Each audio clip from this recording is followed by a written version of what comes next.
What's up, everybody? What's up, everybody? It's a breakdown beat time.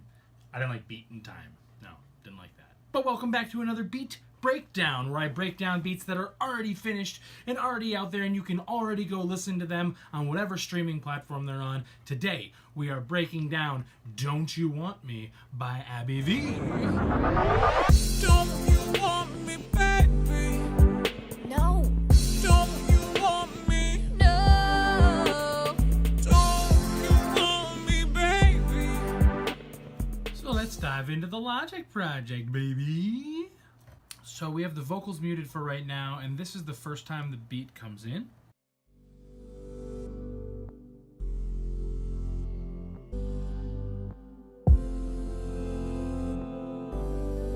Alright, so the first thing you'll notice up here is that our tempo is slowly increasing. We started a little slower, we wanted to get faster, and eventually we build to that beat.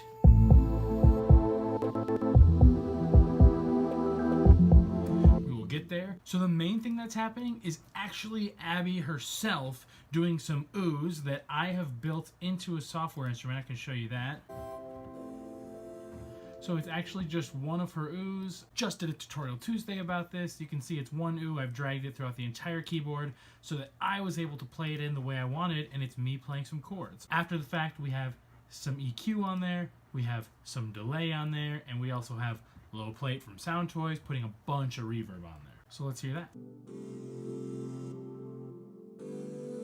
Obviously lots of automation on it.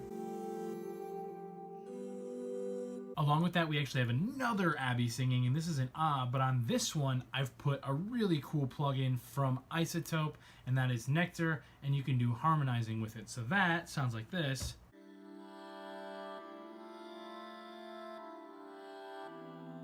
So together, those two elements, we hear this.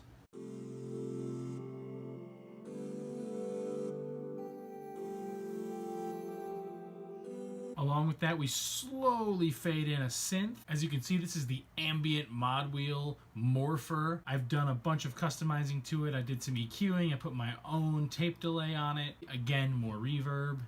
This is a nice airy song. I'll add that to the mix.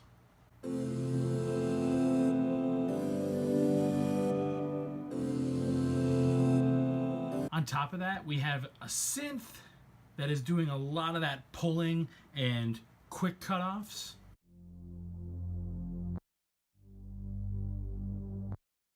And lastly, there's some bass on there.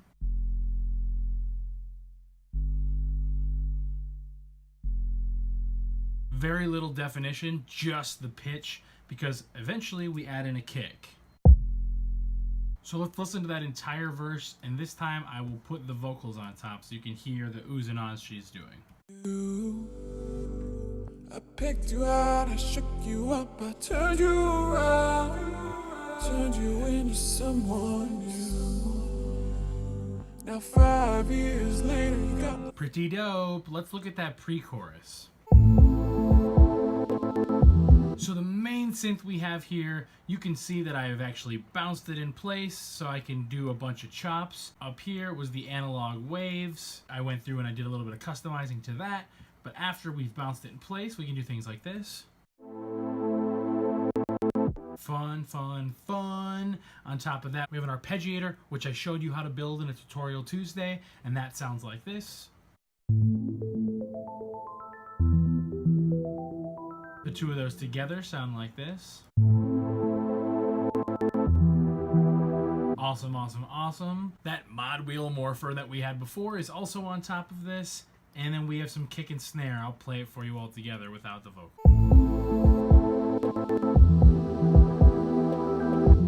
The snare is almost entirely EQ'd out, and there's a bunch of reverb on it. It becomes a much more prevalent once we hit the pretty dope, pretty dope. And lastly, before the hook, we have this section.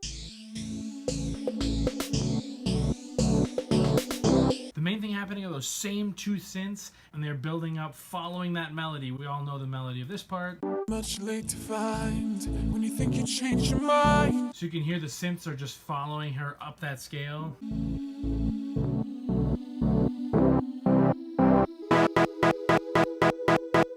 And all of those things with that analog wave synth, I can do all of that because I've bounced it as audio, and then I'm able to chop it up and go through and put that big fade on it, and then I'm able to turn that fade into a slowdown and get that cool record scratch effect. And lastly, on top of all of that, we have a clap, that nice house pre-clap. That same snare is getting a little more defined, so it sounds like this.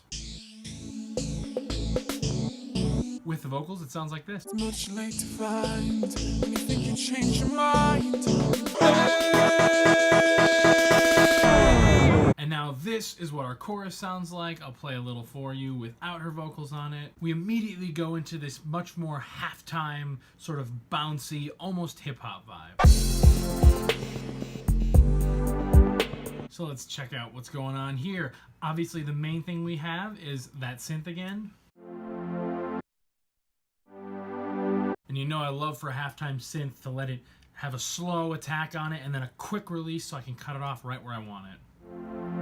And obviously that is helped define by a bass doing the same thing and a kick. Our snare happens. Done a little EQing on it, and then again, more reverb. And then along with that synth, we're using that same Abbey Ooze. I'll play you that by itself. And because I have a tape delay on it, those actually last half as long as everything else, so that that delay goes away by the time we hit that third beat. You can hear this with the waves.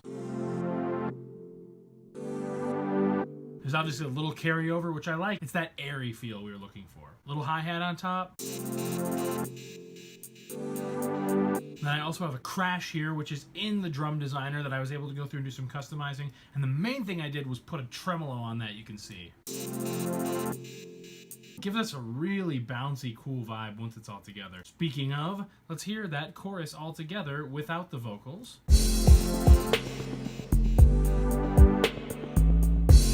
And that's really the whole beat. Make sure you go check out the original song.